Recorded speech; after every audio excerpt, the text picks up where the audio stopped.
Hey there, world history lovers. Let's go over Unit 4, which has to do with imperialism. So here are the review questions. If you did not get them, go ahead and pause, and there you are. So this is going to be one of the do-nows in the class. So let's take a look at nationalism. So what is nationalism? It's pride for one's country. So in the United States, nationalism isn't really that big of a deal. It kind of is kind of a joke, when people say America or something like that.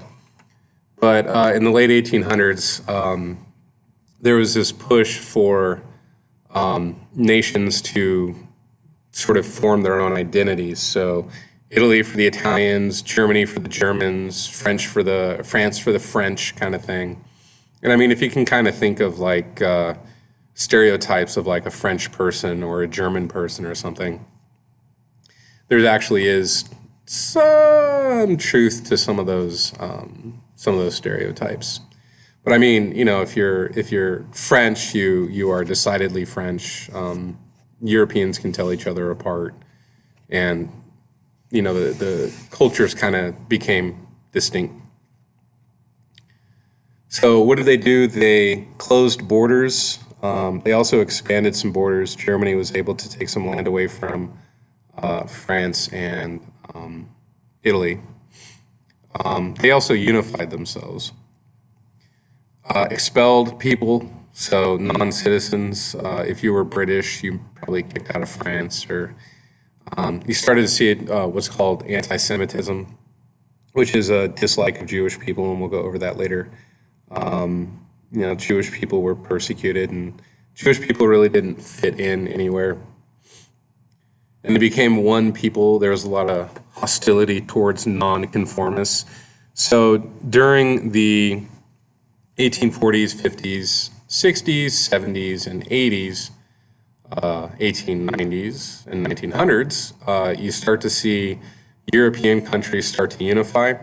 And if you didn't fit in with what it meant to be German, the place became inhospitable. And where do these people go? They come to the United States. So a lot of different cultures started filtering into the United States, different than the cultures that had established themselves in Europe. So new nations and new problems. Russia breaks up due to Russification. So Russia tries its hand in creating one people, and it didn't work. So Russification sort of backfired. Different ethnicities felt excluded. So if Russians said you had to wear red pants and people wanted to wear blue pants, they didn't force themselves to wear red pants, and enough people sort of didn't join in on the whole Russian unification thing, so it sort of petered out. Austria combines with Hungary, and they create Austria-Hungary. On their own, they weren't powerful enough to rival any European nations, so they sort of joined together and became kind of one nation. They had like one army. They had two leadership classes, but they shared an economy and things like that. The Ottoman Empire tried to unify as well, and they sort of did, but it sort of kind of came apart as well. They kept it together, but you had a lot of upset people. And what they were upset about is that rights that some minorities had were given to other minorities. Ooh, how dare they make everyone equal? Italy, Cavour wins Austrian land, and that's probably part of the reason why Austria joined with Hungary, because Italy was taking land away, and Italy themselves, in terms of European power at the time, probably went Britain, France, Germany. Italy is fourth, so if Italy is taking land away from you, then you're really not doing too well. Garibaldi wins southern Italy and unites the country, so it was kind of three big pieces, and Garibaldi united those three big pieces into the boot we know it today. And then Bismarck unites Germany. Germany was just a multitude of different states, and Bismarck just united them all as Germany. And he used a policy called realpolitik, which usually in politics, you try to say things nicely or try to say things with some sort of spin to it.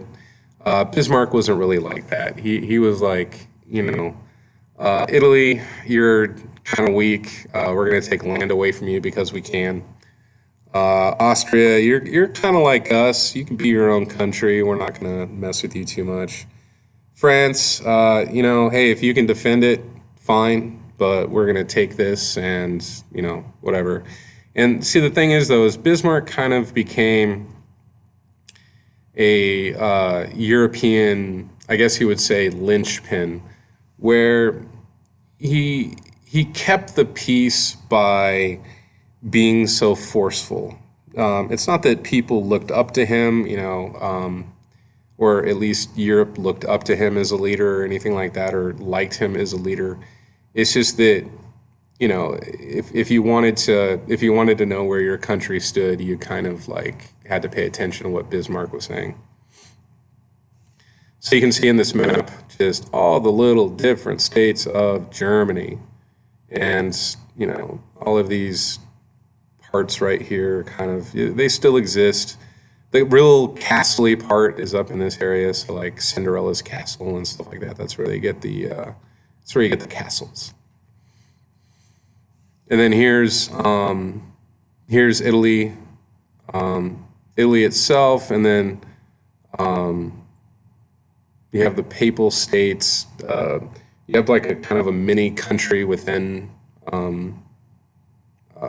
Italy where the Pope resides.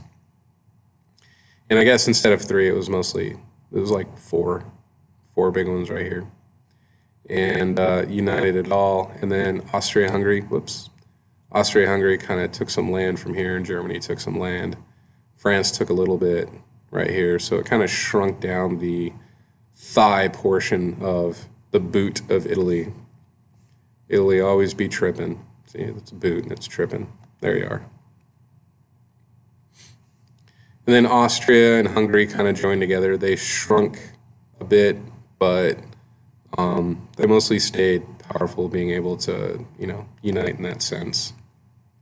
So here's Bismarck, nice German mustache.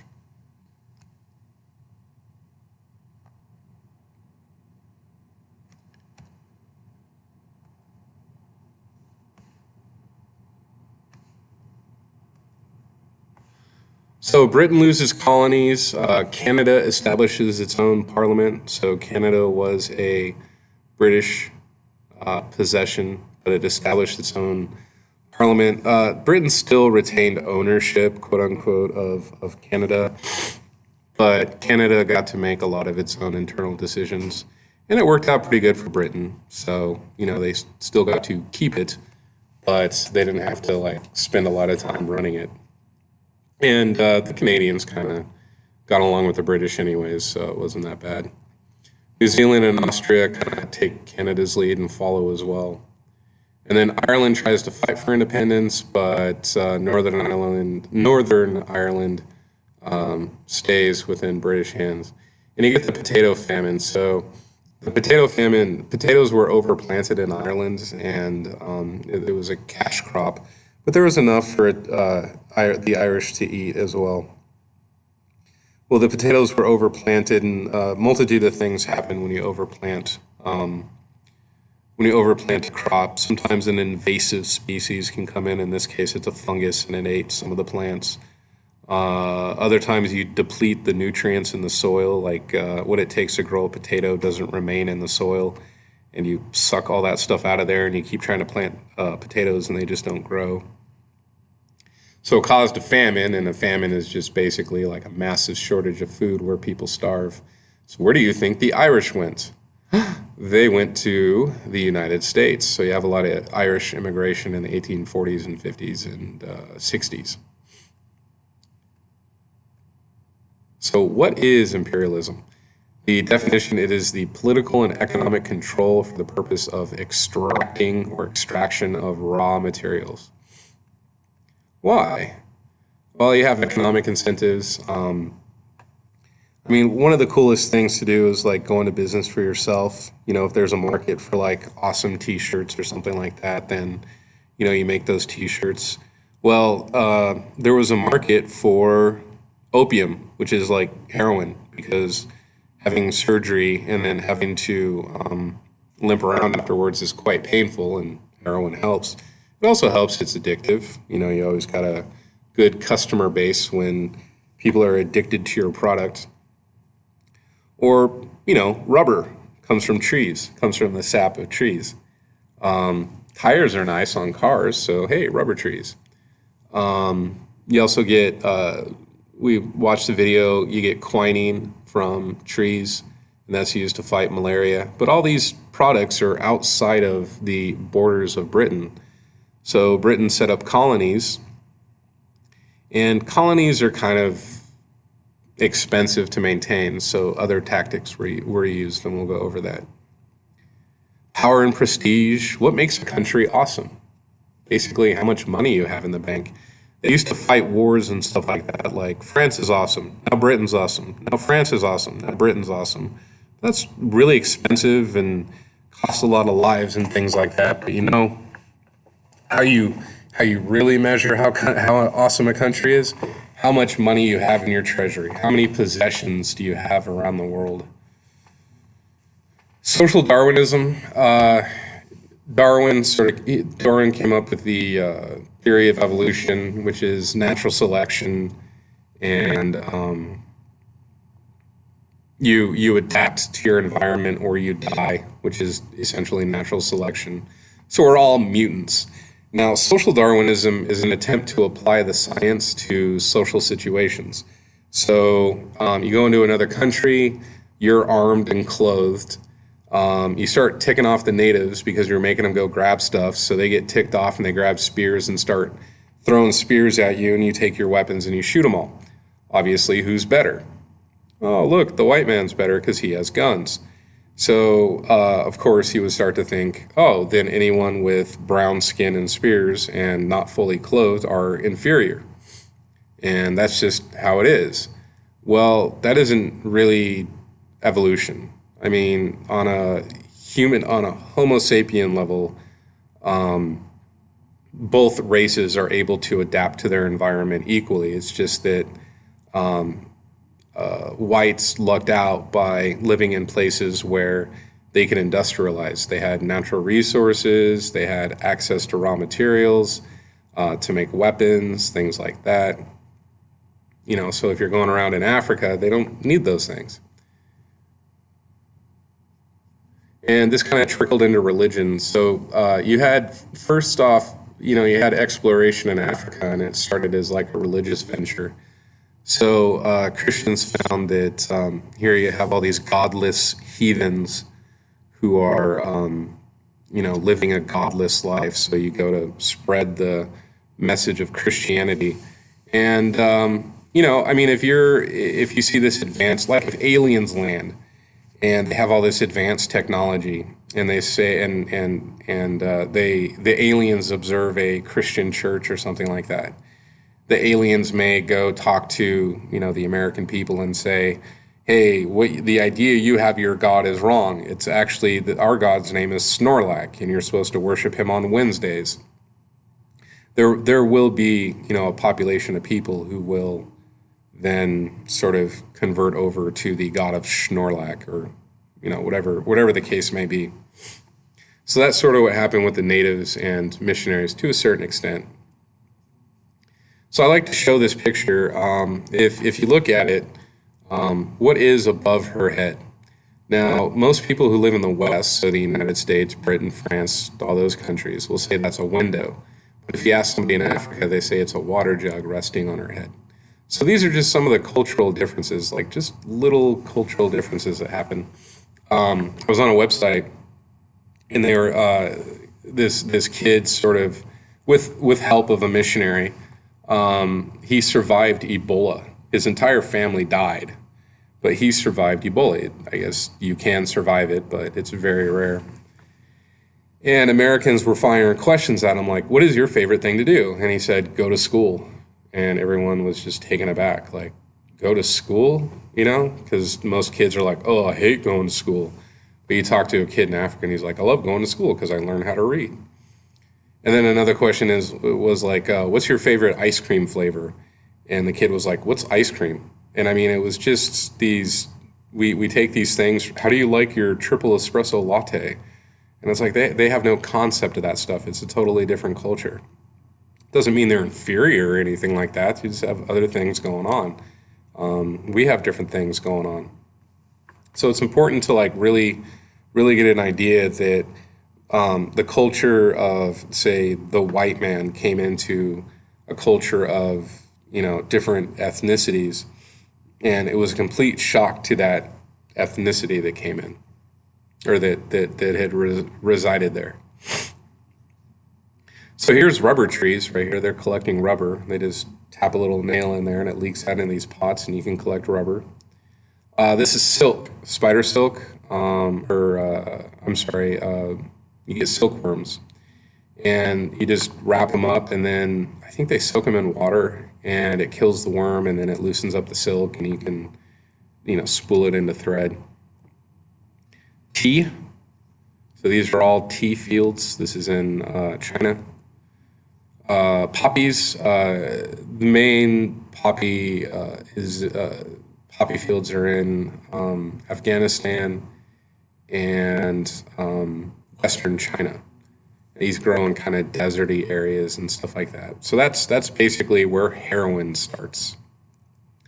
Indigo, clothing dye. You know, you use different shades to get the color blue. So the more you use, the more blue the color.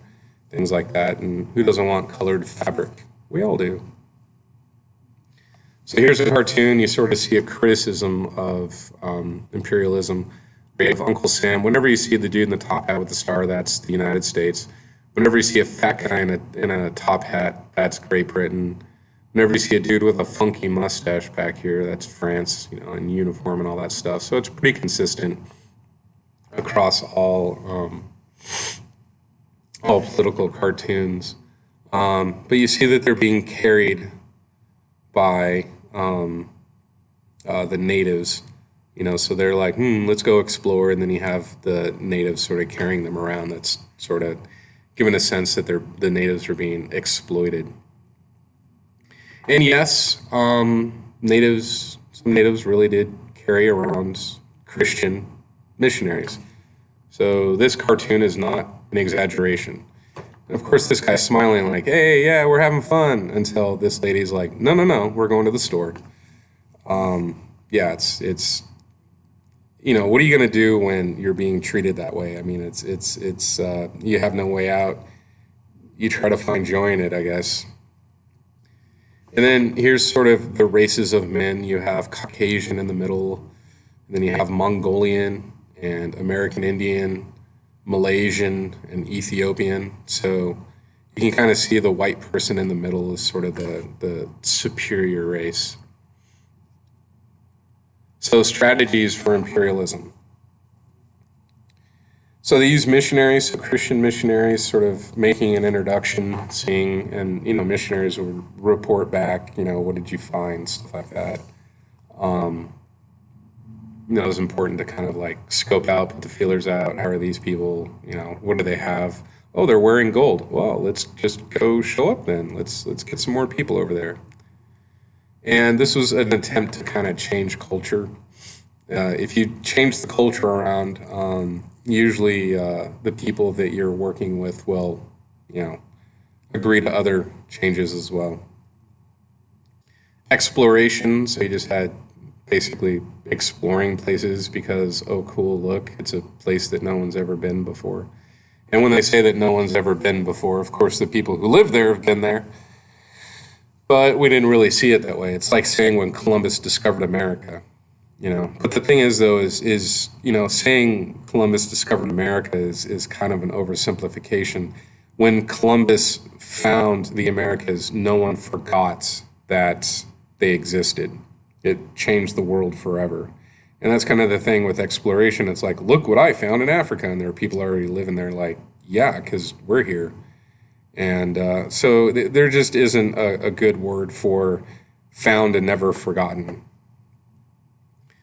And with the exploration, you kind of see like, you have an initial agreement, but then that agreement gets abused a bit. You start, it's like your friend, hey, can I stay over? And then like 2 months later, he's still on your couch and you're trying to get him out of there. And he's like, what, dude, come on.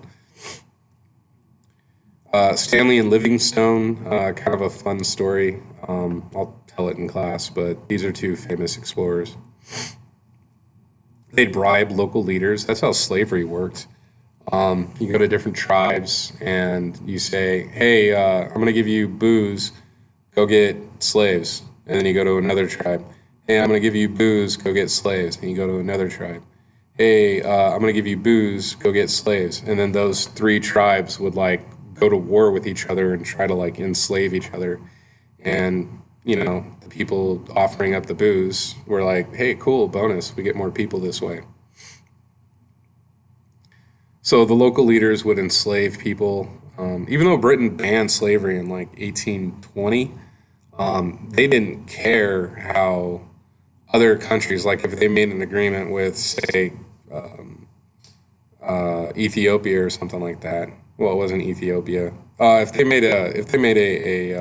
If Britain made an agreement with, say, China, and China sort of took its own people and started enslaving them, Britain wouldn't care. So Britain never directly had slaves, but if another country they were working with had slaves, they didn't care. And then you had indirect governments or viceroys. So vice meaning in place of, and roy meaning royal. So in place of the king, you had, say, British or French people staying in the country who would look after what's going on. And then, or they would promote one ethnicity to authority. This happened in Rwanda, where you had the Hutus and the Tutsis, and I can never remember which. It's kind of like it was either the Hutus or the Tutsis were promoted to a superior level, and then so the Hutus are promoted, and then the Tutsis were exploited by the Hutus, and then it creates this competition where you just get the best of both worlds, and this is kind of where you get slavery. So just to give you a sense of the size of Africa, here's California. And that is the size of Africa. Pretty big place. Lots to explore. I mean, this is all desert in here, so you're not really going to, fart around in here too much. But over here by the Nile, there's pretty good stuff. So Africa exploration. We had to battle malaria. So you get quinine. We talked about that. Travel, you had like horses, and a lot of it's on foot because you're in the jungle. You had guides. Fighting, we used the machine gun. So if Africans put up a fight or something like that, we can mow them down with a machine gun. So what raw materials were there after? Gold, diamonds, slaves. And I use slaves, you're like, wait, but they're human beings. No, they were treated like raw materials, like a horse or an ox. Rubber, silk, spices. I remember in school, they always talked about exploration there after spices. I never really questioned why spices? Well, they didn't have refrigeration back then, so if you killed a cow and ate it, you only had maybe 4 days without a refrigerator. But if you're hungry, you're going to start eating, that meat, and it's going to taste a little sour. So you throw some paprika on it and make it taste like something else. And then quinine and opium. I'll have you fill this out in class, so just make this part of your notes. So if you need to, go ahead and pause it.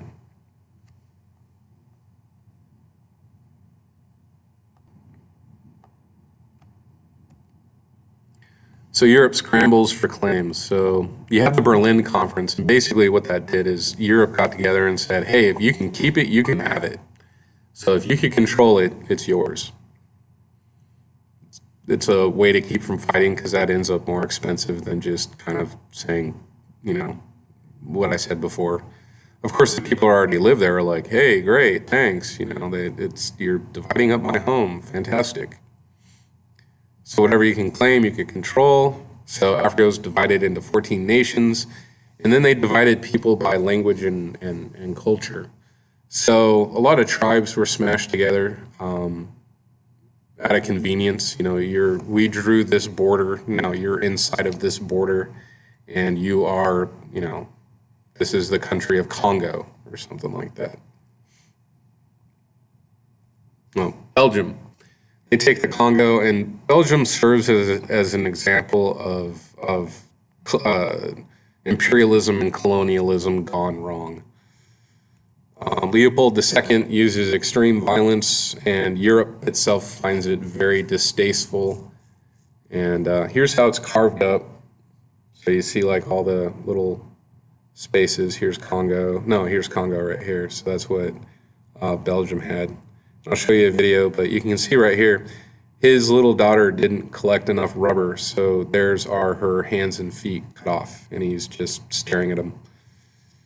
Pretty dark, pretty bad. So we'll watch videos in class and continue from there. So how did imperialism work? You colonize so Europeans can set up a home in the area, and even if like setting up a home, even if they sort of don't do that, you can still refer to these countries as colonies.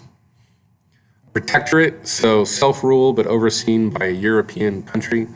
I kind of think of this as like immature high school relationships, where you have a protectorate, which is you're thinking about asking a girl out or something, but if somebody tries to ask her out before you, you kind of like scare that person off. Sphere of influence, kind of the same thing.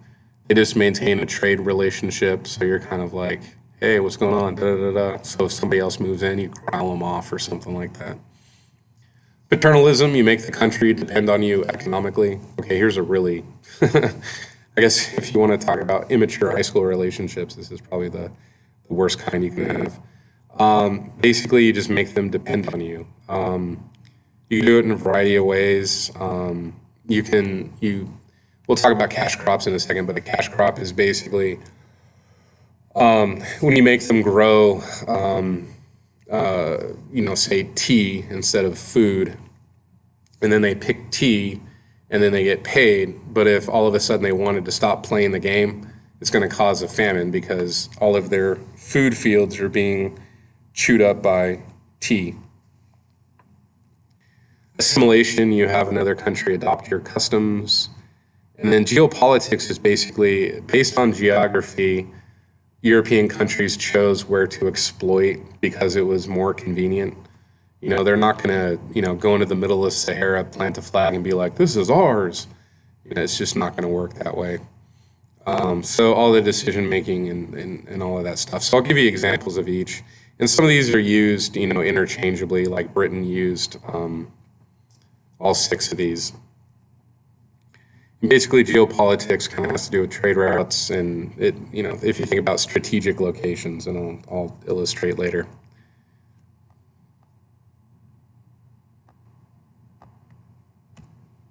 So Africans do resist, but they basically die to European weapons.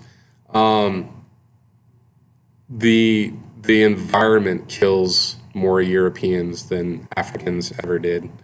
So Europeans did have sort of a disadvantage because Africans were pretty immune to malaria, but Europeans got quinine and all that stuff, and they had machine guns, so they were able to subdue Africans that tried to resist. Some Africans adopt European ways, not necessarily begrudgingly. Some of them were happy to because they thought that it was a better way to live. French Algiers, which is in northern Africa, they put up a 50-year fight against the French. The French try to take control, but can never really have a firm grasp on Algiers. Ethiopia fights the Italians, and they win. So again, another example of how Italy just can't get it together. You'll see in the world wars, Italy is kind of always that, just kind of lags behind. Negatives of African imperialism: Africans lose land, freedom, and their lives.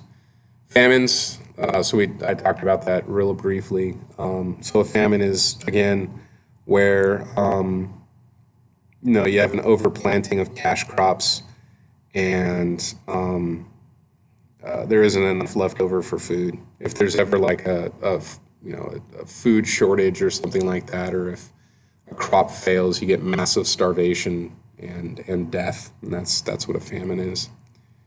Traditional cultures break down, so cultures that did exist, languages that did exist, are gone today. We don't even know necessarily what they were. Sort of with Native Americans, Native Americans to history just lost a tremendous amount of different languages and different cultures. The vision of Africa creates problems that continue today. And that's kind of the thing, is like when you extract raw materials. So if someone goes into your house, like water comes out of the pipes, but let's say you have an underground well of water and that's all you have, and your neighbor keeps using the water, eventually it runs out and then you're left with no water. So if your neighbor moves away because you're out of water and you still have to live in your house and you're out of water, you're going to have a terrible time. So that's kind of the thing, is Africa doesn't have enough organizational structure because of the damage that imperialism did. And they also don't have a lot of the natural resources. That wealth was stolen, so trying to get it together and turn into a country that can actually trade, do some global trading, it just kind of falls apart. Positives, you get schools and hospitals, technology. If you go to certain parts of Africa, it's actually pretty well developed. I mean, they look like legit cities. It's not, you think of like Africa and you think of people living in huts and stuff like that. No, I mean, you have like straight up like developed cities. And then the examples of democracy, trying to get together and form a country. I mean, it's like Africa has all of the materials to kind of get up on their feet. It's just that the damage that imperialism had done just totally outweighs the positives. So again, you can fill this out in your notes, and so go ahead and pause it if you need to write it down.